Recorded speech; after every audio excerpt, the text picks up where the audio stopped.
नमस्कार दोस्तों, हमारी आज की कहानी है नालायक बेटा। कौशल्या देवी एक गांव में रहती हैं। 4 साल पहले उनके पति की मृत्यु हो गई थी। कौशल्या देवी का एक बेटा है प्रदीप, जिसको उन्होंने बहुत ही कठिनाइयों में पढ़ा लिखा कर पाल पोस कर बड़ा किया था। कौशल्या देवी बहुत ही मेहनती थी। अपने पति के साथ साथ खेतों में भी तो काम करती थी, साथ ही साथ उन्होंने घर में गाय भैंस भी रखी हुई थी, जिससे उनके घर का गुजारा हो जाता था और अपने बेटे को पढ़ाई का खर्चा दे देती थी। गाय भैंस का सारा काम कौशल्या देवी ही देखती थी। वहीं गाय को चारा डाल दी, पानी पिलाना और दूध निकालने का काम भी कौशल्या देवी को बहुत अच्छे से आता था। कौशल्या देवी और उनके पति गांव में ही मजदूरी का काम करते थे। उन्होंने अपनी जिंदगी बहुत ही गरीबी में गुजारी है। खेतों में मजदूरी करके, दूसरों के घरों में बर्तन साफ सफाई का काम करके कौशल्या देवी ने एक एक पाई जोड़कर अपने बेटे को पढ़ाया, बहुत ही कठिनाइयों का सामना किया। आज उनका बेटा प्रदीप पढ़ लिख कर एक बड़ा अफसर बन गया है और प्रदीप एक बड़े शहर में रहता है, लेकिन कौशल्या देवी आज भी कच्चे मकान में ही रहती हैं। खाट पर लेटी हुई पूरे 24 घंटों से उन्होंने कुछ नहीं खाया है। उनके घर में अनाज का एक दाना भी नहीं है।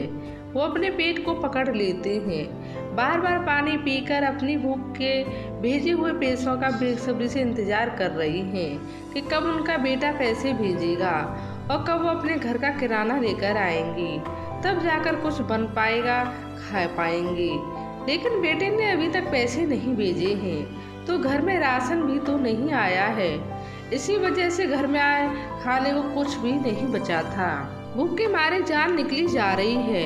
कौशल्या देवी ने देखा कि उनके आंगन में काला कौआ एक रोटी लिए हुए उसे खा रहा है।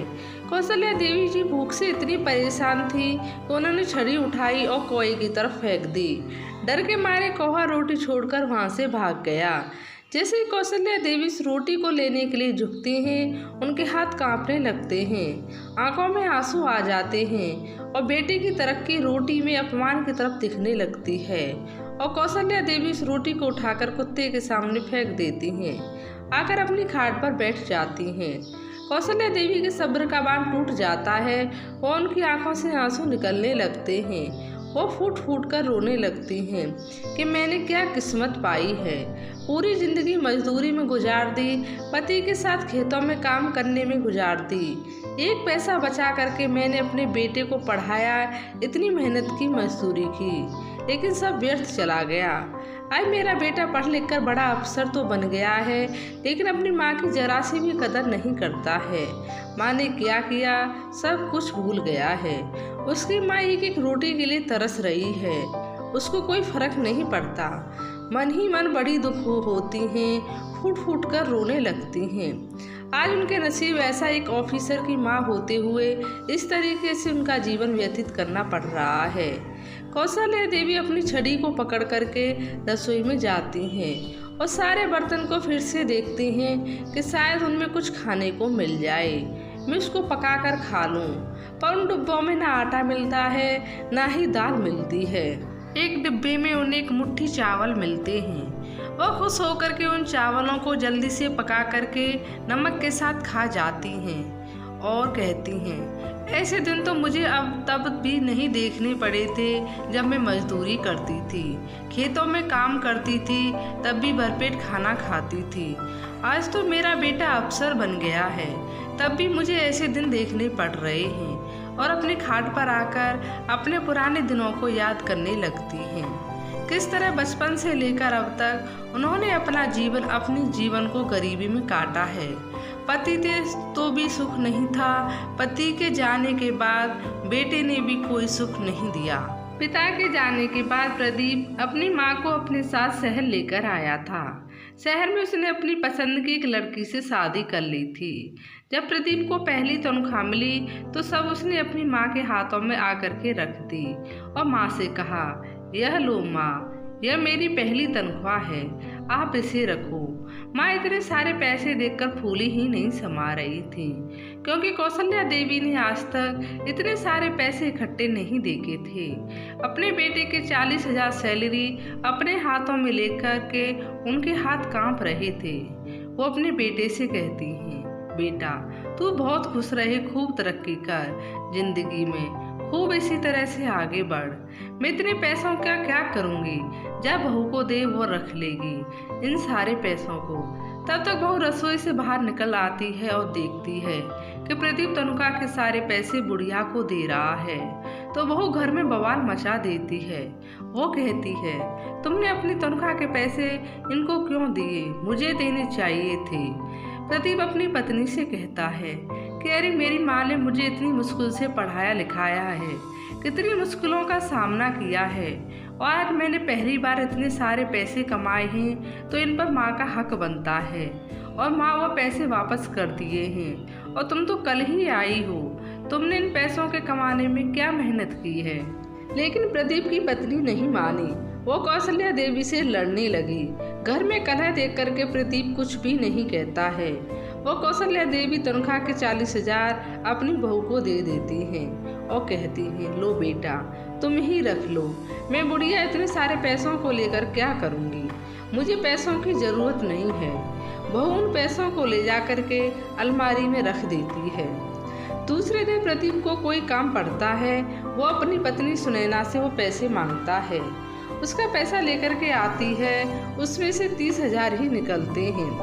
प्रदीप पूछता है, अरे ये क्या, ये तो 30,000 हैं, मैं कल 40,000 दिए थे, 10,000 कहाँ हैं। सुनैना कहती है, मैंने तो अलमारी में ही रखे थे सारे पैसे, पता नहीं कहाँ गए, किसी ने चोरी तो नहीं कर लिए। जाओ माँ जी का कमरा तलाश करो, शायद उन्होंने चोरी कर लिए होंगे। मैं कल उनके हाथों से पैसे ले लिए थे, इसलिए उन्होंने चोरी कर ली है। कौशल्या देवी खड़ी खड़ी सोच रही हैं, बहू ने इतना बड़ा इल्जाम लगा दिया, एक बार भी नहीं सोचा कि क्या बोल रही है।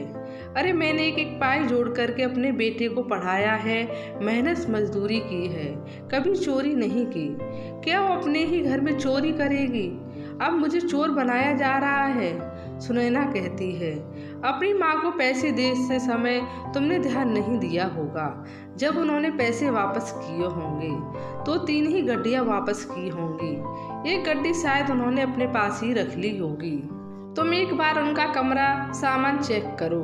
प्रदीप कहता है, सुनैना मुझे अच्छी तरह से याद है 10,000 की 4 गड्डियाँ लाया था, और मैं तुम्हें 4 गड्डियाँ ही दी थी, लेकिन उसमें सिर्फ 3 ही हैं। अब यह बात सुनकर के बहुत चिढ़ जाती है और कहती है कि जो पूछना है अपनी माँ से पूछो, सबसे पहले माँ को दिया था, वही जाने पैसे कहाँ हैं। अब ये सारी बातें होती हैं। माँ कहती है, बहू मैंने अपनी पूरी ज़िंदगी मेहनत मजदूरी की है, लेकिन कभी चोरी नहीं की है, और मैं अपने ही बेटे की चोरी करूंगी, कैसी बातें कर रही हो बेटा।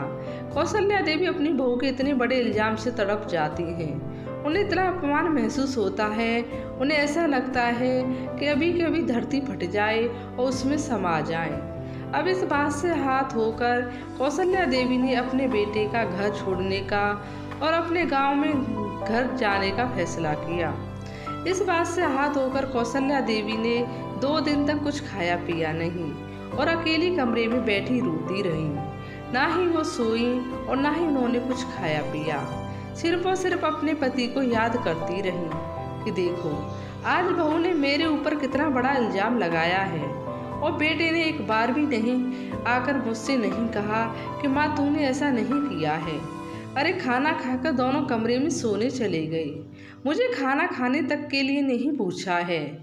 बेटे ने ये भी नहीं कहा कि मुझे यकीन है माँ पैसे तुम नहीं ले सकती, और अपनी पत्नी द्वारा कई बातों को सुनकर चला जाता है। सुबह ही प्रदीप ने अपनी माँ से पूछा कि माँ तुम गांव जाना चाहती हो, तो माँ ने अपने बेटे और बहू में कोई खटास ना हो, मेरी वजह से दोनों झगड़ा ना करें, घर में शांति रहे, उनकी वजह से कलेश ना हो।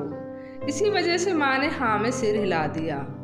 बेटा अपनी माँ को गांव छोड़ने की तैयारी करता है और लेकर गांव चला जाता है।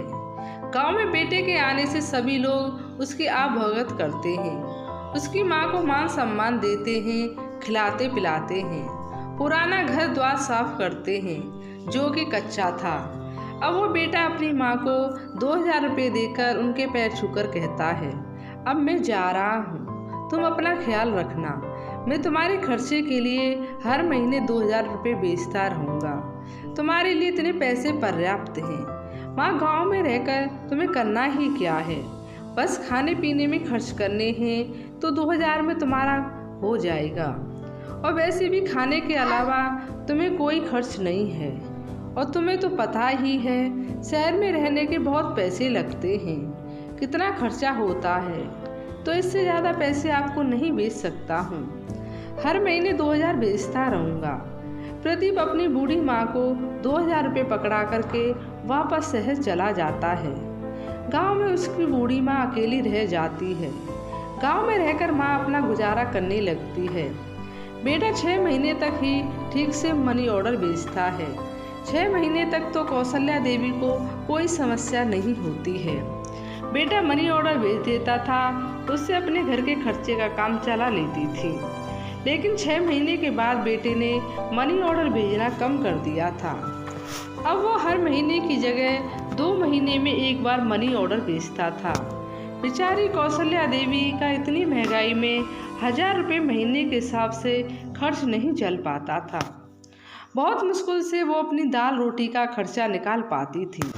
महीने के आखिरी में तो यह हाल हो जाता था कि कौशल्या देवी के हाथ में एक फूटी कौड़ी भी नहीं बचती थी।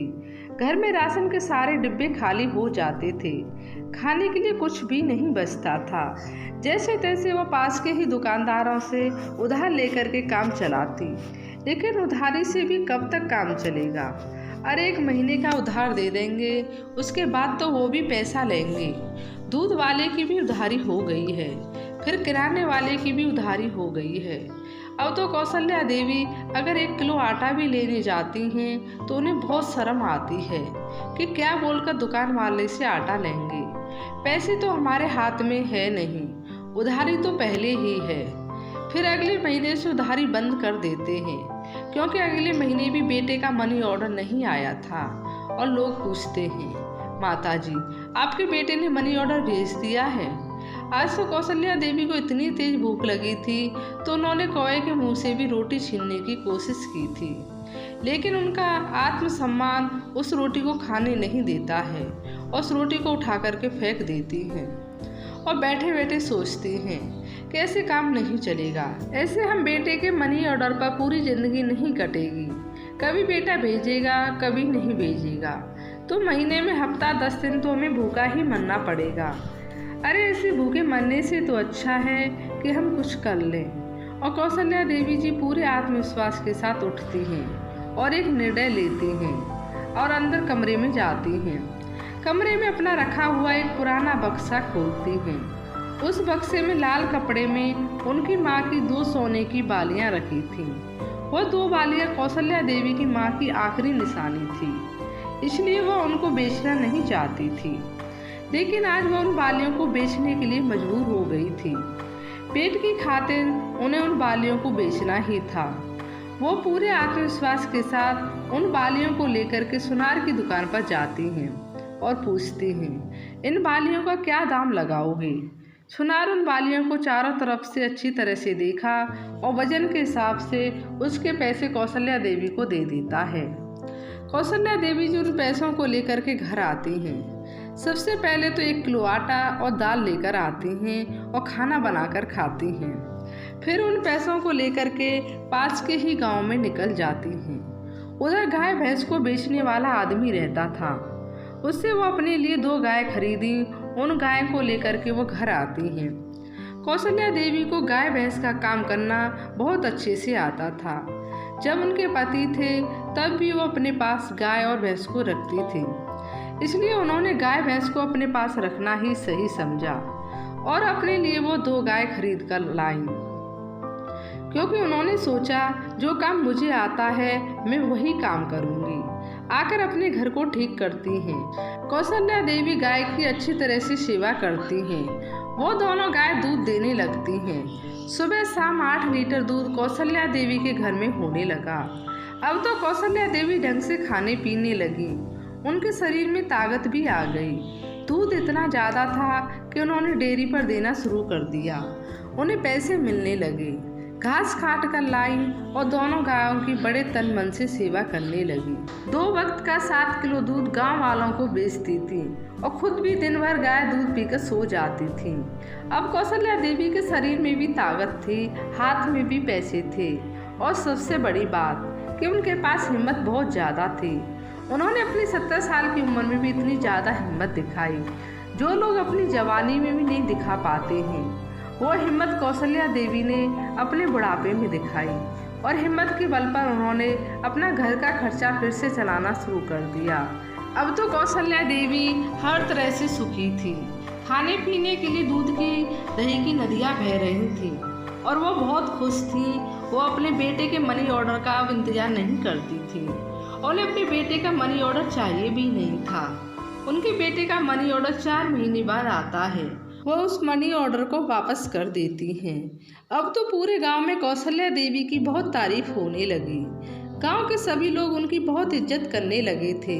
चारों तरफ से उनकी तारीफ हो रही थी कि वो देखो कौशल्या देवी ने इतने बुढ़ापे में भी अपने घर का खर्चा फिर से संभाल लिया है, अपने बेटे का मनी ऑर्डर वापस कर दिया है। अब तो कौशल्या देवी भी गांव के गरीब लोगों की सहायता करने लगी थी। अगर किसी गरीब के घर में बेटी की शादी होती तो उसकी भरपूर सहायता करती थी। दूध दही से लेकर पैसे तक दे देती थी। सब लोग उनकी बहुत तारीफ करते थे।